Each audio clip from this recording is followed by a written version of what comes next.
It was a bright and sunny Saturday morning. The kind of day where you just want to be outside, feeling the warm sun on your face. Jake Miller woke up with a big smile. He had a fun idea. He was going to paint his driveway. Not the whole thing, just a little stripe. A bright blue stripe to show where he parked his car. Jake was a regular guy. He wasn't super tall or super loud. He was just Jake, new to the neighborhood and excited to make his house feel like home. He grabbed a can of blue paint from his garage. It was shiny and new, the kind that makes you happy just looking at it. He found an old paintbrush, too. It had a wooden handle and soft bristles. Jake put on his favorite old sneakers, the ones with holes in the toes, and went outside. The birds were singing, and the air smelled like fresh grass. He thought, this is going to be a great day. Jake's house was small but cozy. It had a little porch with a rocking chair and a mailbox shaped like a fish. He'd only lived there for a week, so everything still felt new. The driveway was plain and gray, just like all the others on the street. That's why he wanted to add some color. A blue stripe would make it special. It would say, this is Jake's spot. He dipped his brush in the paint and started. The blue went on smooth and bright. He smiled as he worked. It looked cool already. But not everyone thought so. Across the street, there was a lady named Linda Harper. Everyone called her the HOA Karen. HOA stands for Homeowners Association. It's a group that makes rules for the neighborhood. And Linda? She loved those rules. She loved them so much she acted like she was the boss of everyone. If someone played music too loud, Linda would yell, "Gazeta." Jake didn't know it yet, but Linda was trouble. She had short hair and a frown that never went away. She lived in a big white house with perfect flowers and a shiny car. Every day, she walked around the neighborhood, looking for things to complain about. No loud music, she'd shout if kids were laughing too much. Trim your grass, she'd say if it grew even a tiny bit too long. Put your trash cans away, she'd bark if they sat out an extra hour. Most people just sighed and ignored her. They'd roll their eyes and whisper, "That's just Linda being Linda." But Jake? He was new. He didn't know about Linda's rules or her grumpy ways. He didn't know she was watching him from her window that morning. She stood there, arms crossed, staring at his blue paint like it was the worst thing she'd ever seen.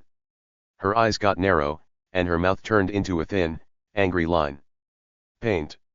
On a driveway? She thought. That's not allowed. Linda didn't like anything fun or different. She liked everything neat and boring: gray driveways, short grass, quiet streets. And Jake's bright blue stripe? That was not boring. Oh boy, she was mad. Jake kept painting, humming a little song. He didn't see Linda watching. He didn't hear her muttering to herself about rules and disorder. He just brushed the paint back and forth, making his stripe nice and straight. The sun felt warm, and a soft breeze blew through the trees. It was perfect until it wasn't. Linda wasn't going to let this go. She had a plan, and Jake was about to find out what happens when you mess with the HOA Karen. See, Linda wasn't just grumpy. She had a reputation. That means people knew her, and not in a good way. She acted like she was the queen of the neighborhood. Like she could tell everyone what to do, all the time. If a kid drew with chalk on the sidewalk, Linda would call it vandalism. If someone hung a silly flag on their porch, she'd say it was tacky. One time, a guy put up a little birdhouse, and Linda wrote him a long letter about how it was against the guidelines. People were tired of her, but they didn't know what to do. She was loud, and she never stopped. Jake, though. He was about to stumble into something big. Bigger than a blue stripe.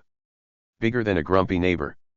He thought he was just painting his driveway, but he was stepping into a story, a wild, twisty story that would make everyone in the neighborhood talk for weeks. Linda wasn't just watching him. She was planning something. And Jake? He had no idea what was coming. So here's a fun question for you: have you ever met someone who thinks they're in charge of the whole world? Maybe a teacher who's super strict?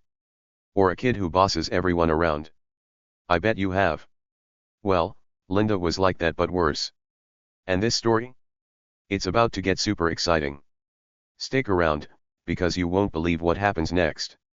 What do you think? Should Jake keep painting, or should he run inside and hide? Let me know, and let's find out together. By noon, the sun was high in the sky, and Jake was almost done with his blue stripe. It looked awesome, bright and straight, just how he wanted it. He stepped back to admire it, wiping sweat off his forehead with the back of his hand. His paintbrush dripped little blue dots onto the ground, but he didn't mind. He was proud. That's when Linda came marching over. She didn't walk slow or nice. No way. She stormed across the street like a tornado, her shoes clicking loud on the pavement. Her phone was already in her hand, gripped tight like a weapon. Her face was red, and her eyes were mean. She stopped right in front of Jake and pointed at his driveway. "That paint is against HOA rules," she snapped. Her voice was sharp, like a teacher yelling at a kid who forgot their homework. She waved her finger at the blue stripe like it was a big, messy crime scene. "I'm calling 911. This is vandalism." Jake just stood there, blinking. His paintbrush hung in his hand, dripping blue onto his old sneakers. He didn't yell back. He didn't even frown. He just looked at her, calm as could be, and said, "Lady, it's my driveway." His voice was soft, like he was trying to explain something simple to a little kid. But Linda? She didn't care. She didn't even listen. She turned her head away and started pressing buttons on her phone. Her fingers moved fast, and she had a sneaky little smirk on her face like she already knew she'd won a big game. 911? "Yes, hello," she said into the phone, loud enough for everyone to hear. "There's a man here ruining our streets. He's painting his driveway bright blue. It's vandalism. You need to send someone right now." She kept going, talking fast and angry, calling Jake dangerous and a troublemaker. Jake didn't move. He just watched her, quiet as a mouse, holding his dripping brush. The blue paint made tiny splashes on the ground, but he didn't care. He wasn't scared. He wasn't mad. He just waited. Across the street, curtains moved. Neighbors peeked out their windows, sneaky and quiet. They didn't come outside, but they watched. They'd seen Linda do stuff like this before lots of times. She was always mad about something. One time, she yelled at some kids for drawing pictures with chalk on the sidewalk. "That's not allowed," she'd shouted, even though the rain would wash it away. Another time, she fined a lady for having an ugly mailbox. It was shaped like a frog, and Linda said it was tacky. The neighbors didn't like her, but they were used to her.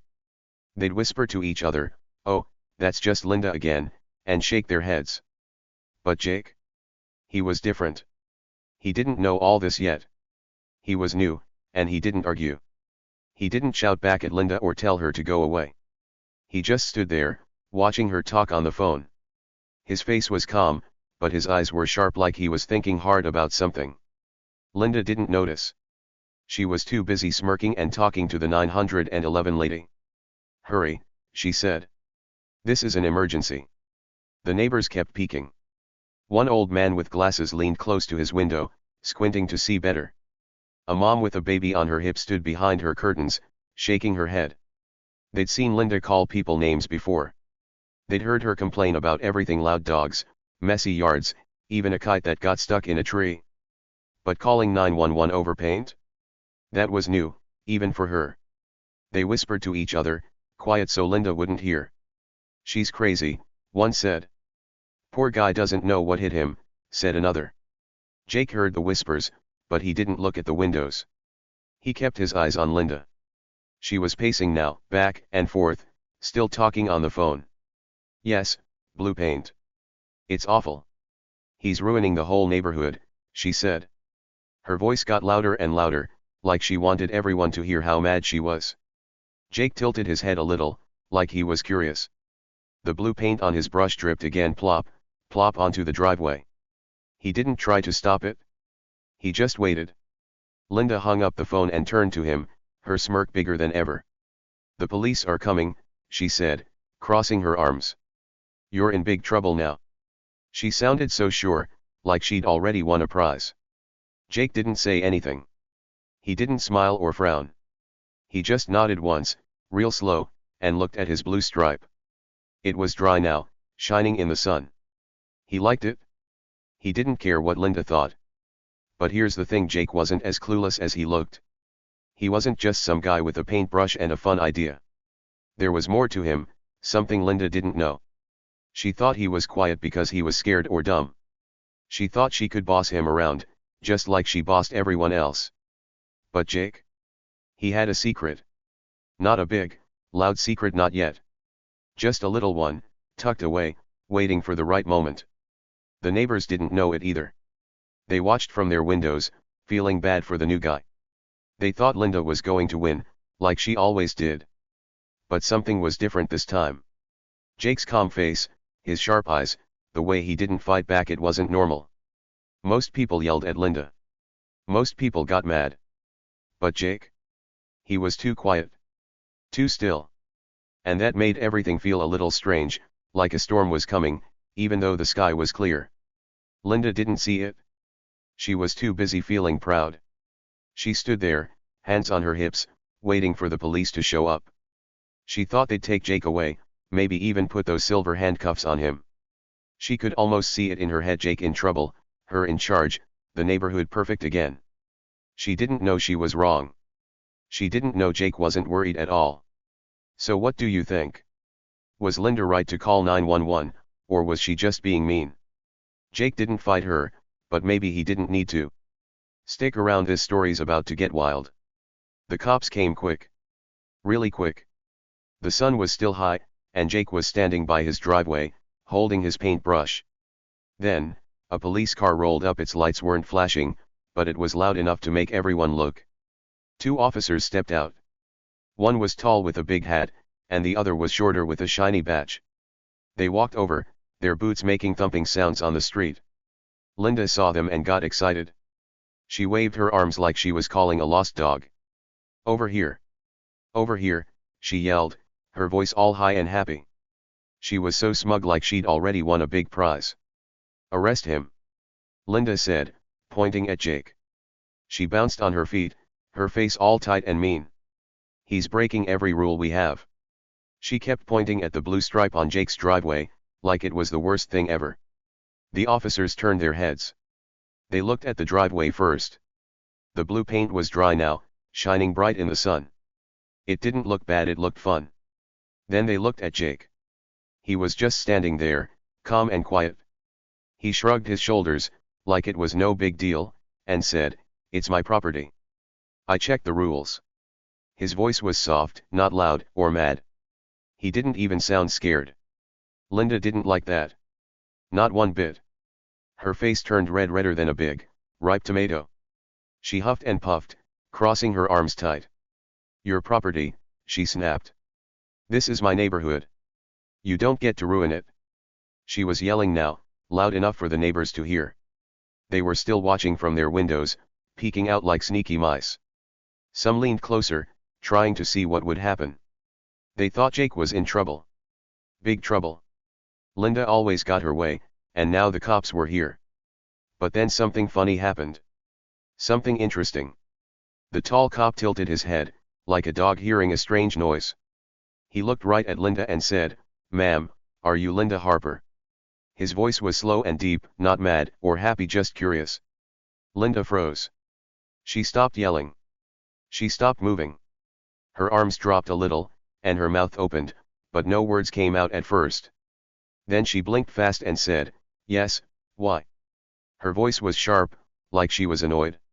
She didn't like that question. She wanted the cops to grab Jake, not talk to her. The tall cop didn't answer right away. He just turned his head and looked at the shorter cop. The shorter cop nodded, real slow, like they were sharing a secret without saying it out loud. They didn't smile or frown, they just stood there, looking at Linda. She didn't know what was going on, but it made her mad. "What? What's wrong?" she asked, her hands flying up. "Arrest him. He's the problem." She pointed at Jake again, her finger shaking. Jake didn't say a word. He leaned against his car, the old red one parked by the driveway. His paintbrush was still in his hand, but he wasn't painting anymore. He was watching. His eyes were sharp, like he knew something Linda didn't. And then a tiny smile crept onto his face. It wasn't a big grin, just a little curve at the corner of his mouth. He looked calm, but that smile. It said he wasn't worried. Not even a little. Something was up. Something big. And Linda had no clue. The neighbors saw it too. The old man with glasses squinted harder.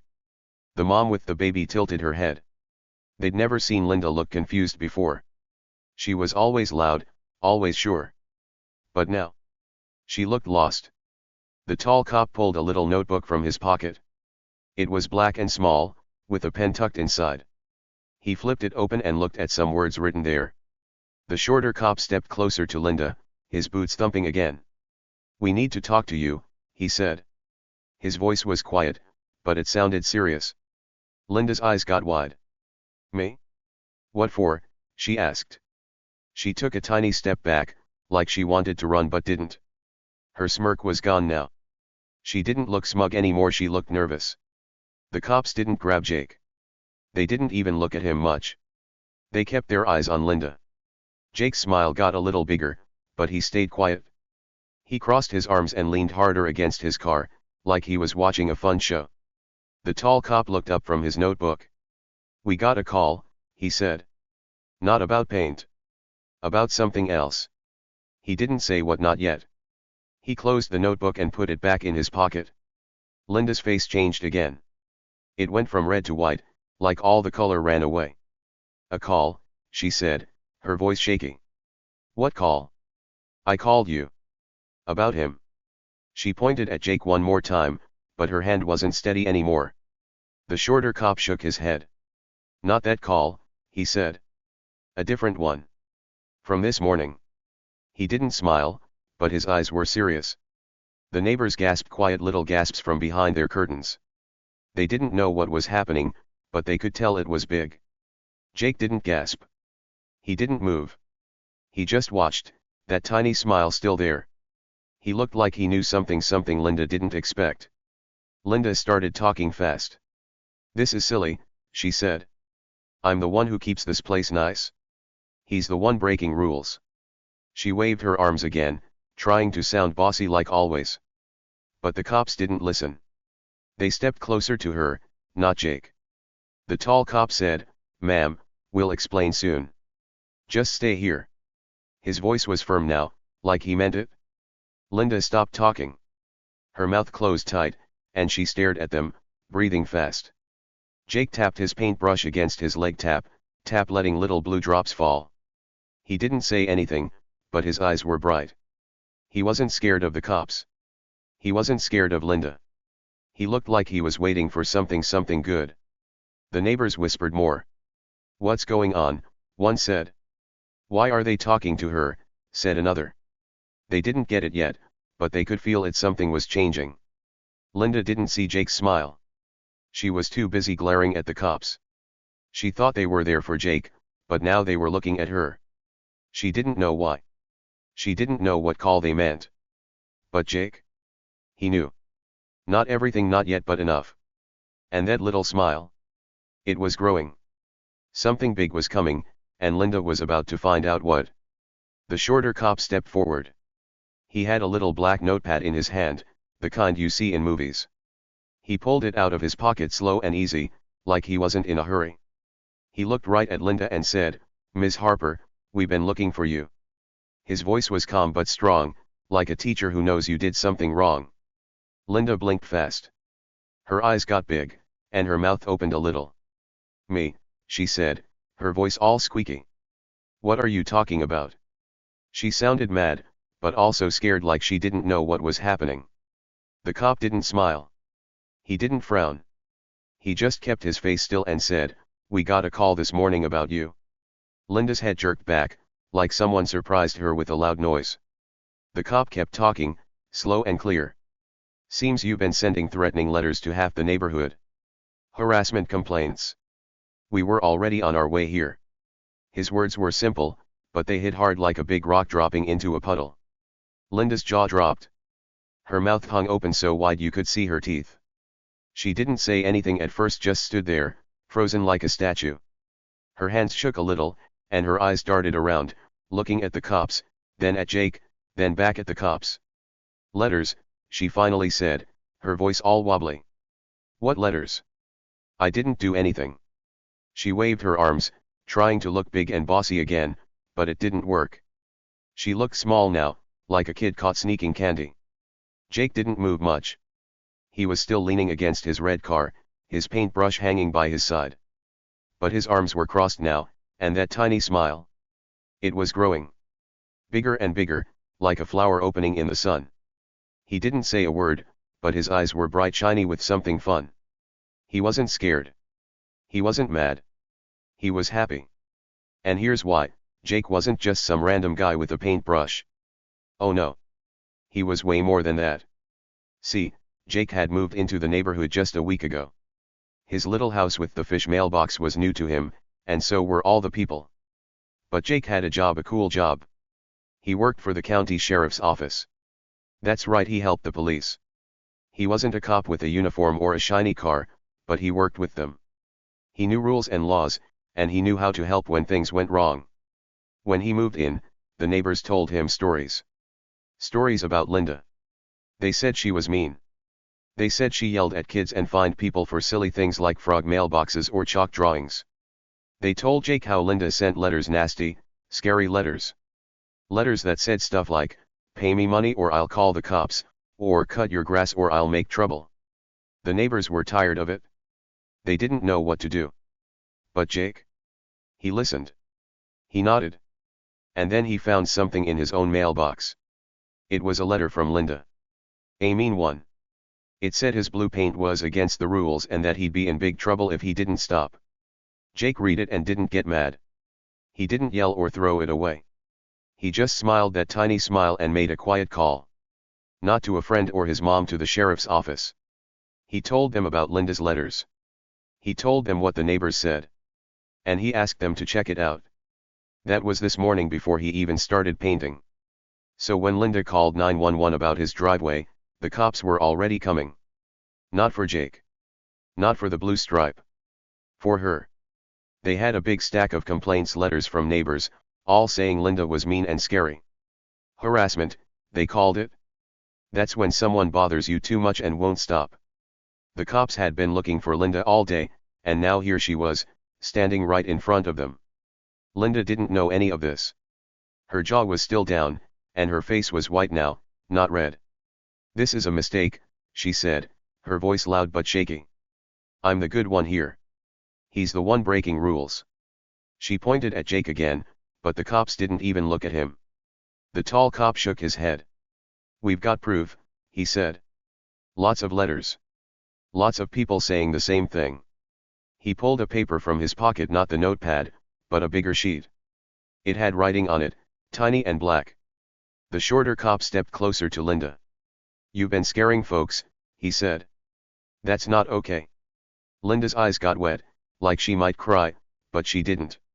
She stomped her foot instead. "This is my neighborhood," she yelled. "I keep it nice." But the cops didn't care. They looked at her like she was in trouble, big trouble. Jake's smile was wide now. He couldn't hide it anymore. He tapped his paintbrush against his leg, tap, tap, and watched. The neighbors saw it too. The old man with glasses gasped. The mom with the baby smiled. They peeked out more, not hiding now. "Is she in trouble?" one whispered. "Finally," said another. They couldn't believe it. Linda, the mean HOA lady, was the one the cops wanted. Linda turned to Jake, her eyes all wild. "You did this," she shouted. "You tricked me." Jake just shrugged again, like it was no big deal. "I just painted my driveway," he said, his voice soft and calm. But that smile. It said everything. He didn't need to yell or fight. He'd already won. The cops weren't here for his paint, they were here for her. And Linda? She was just figuring that out. Linda didn't give up easy. She tried to argue with the cops, her voice all loud and fast. "This is my HOA authority," she said, stumbling over her words like she tripped. "It's just misunderstandings." She waved her hands, trying to look big and important. But the officers didn't listen. They weren't buying her story, not even a little. The tall cop shook his head and pulled out a big stack of papers. "Look at this," he said. He held up the complaints letters Linda wrote herself.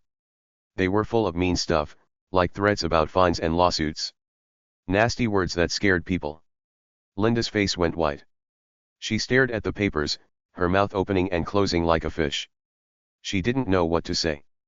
The shorter cop pointed at the letters. "These are from you," he said. "People told us. You've been mean for a long time." The neighbors heard that. They weren't hiding anymore. They started stepping outside, coming out of their houses slow and careful. The old man with glasses nodded. The mom with the baby smiled big. "She's been terrorizing us for years," one neighbor said, loud enough for everyone to hear. Others nodded too. "Yeah," they said. "She's so mean." Jake stood by his car, watching it all. He didn't say much, just leaned there with his arms crossed, his paintbrush still in his hand. The cops turned to Linda again. "You're coming with us," the tall cop said. They opened the back door of the patrol car, and Linda's eyes got huge. "No," she yelled. "You can't do this." But they could. They helped her into the car, nice but firm. She sat down hard, her face all red and mad. The door shut with a loud click.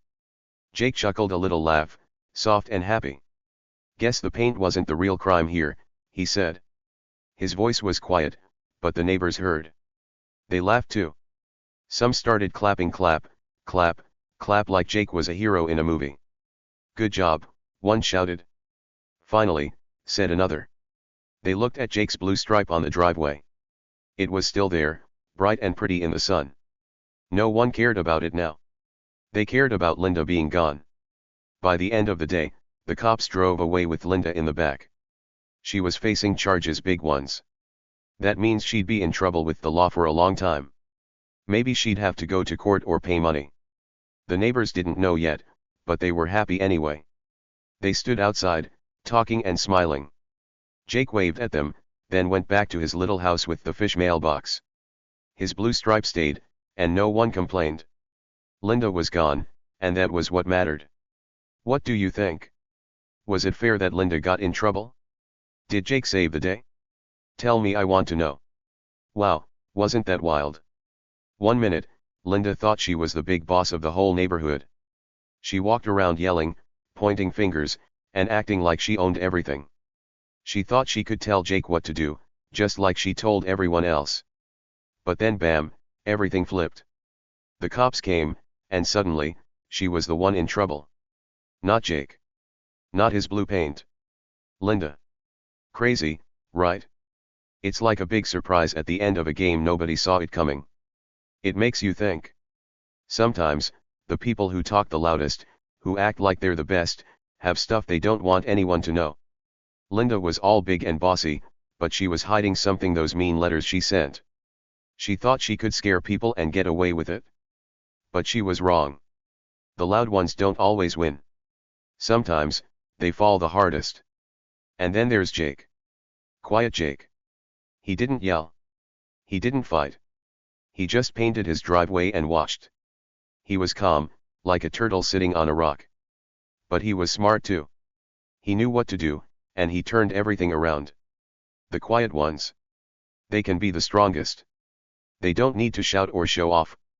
They just wait, and then surprise, they're the ones who fix things. Jake showed that. He didn't need to be loud to be a hero. So what about you? Have you ever met a Linda in your life? Maybe someone who's always bossing people around, acting like they're in charge? A kid at school who tells everyone what to do? Or a grown-up who thinks they know everything? I bet you have. And what about a Jake? Someone quiet who surprises you with how smart or brave they are. Think about it. Those people are everywhere, and this story shows what can happen when they meet. Linda thought she'd win because she was loud. But Jake won because he was clever. It's like a secret lesson: being loud doesn't make you right. Being smart and kind does. So next time you see someone acting big and mean, don't be scared. Maybe they're hiding something, just like Linda. And if you're quiet like Jake, that's okay too. You might have more power than you think. You could be the one who changes everything. What do you say? Tell me below, have you had a Linda or a Jake in your life? I'd love to hear your stories. This one's done, but I've got more fun ones coming. Stick around, and I'll see you in the next story. Keep being awesome, you're the best. Let's keep going with this idea. Think about your own neighborhood or school. Maybe there's a Linda out there right now, telling people what to do. She might be loud, but that doesn't mean she's strong. She could be making rules just to feel big, like Linda did with her HOA stuff. And maybe there's a Jake too, someone you don't notice at first. Someone who sits in the back, doesn't talk much, but always knows what's going on. That's the cool thing about people, you never know who's got the real power until something big happens. This story isn't just about paint or cops. It's about how people act and what's inside them. Linda acted tough, but she was scared of losing control. Jake stayed chill, but he had a plan. It's like a game of hide and seek. Some people hide behind noise, and others hide behind quiet. Who do you think wins more? The loud ones or the quiet ones? I'd say the quiet ones, like Jake. They don't waste energy yelling. They save it for the right moment. And here's something fun to try next time you're with your friends: watch them. See who's loud and who's quiet. Maybe the loud one is funny, but the quiet one knows all the answers in class. Or maybe the loud one brags a lot, but the quiet one helps when you need it. People are like puzzles, and stories like this help us figure them out. Linda's puzzle was full of mean pieces. Jake's was full of smart ones. So, let's wrap this up with a big idea: you don't have to be loud to be awesome. You can be you, quiet, loud, or somewhere in between, and still do great things. Linda learned that the hard way. Jake showed it the easy way. What do you want to show the world? Be a Jake, not a Linda. Stay kind, stay smart, and surprises will come your way. What do you say? Tell me below, have you had a Linda or a Jake in your life? I'd love to hear your stories. This one's done, but I've got more fun ones coming. Stick around, and I'll see you in the next story. Keep being awesome, you're the best.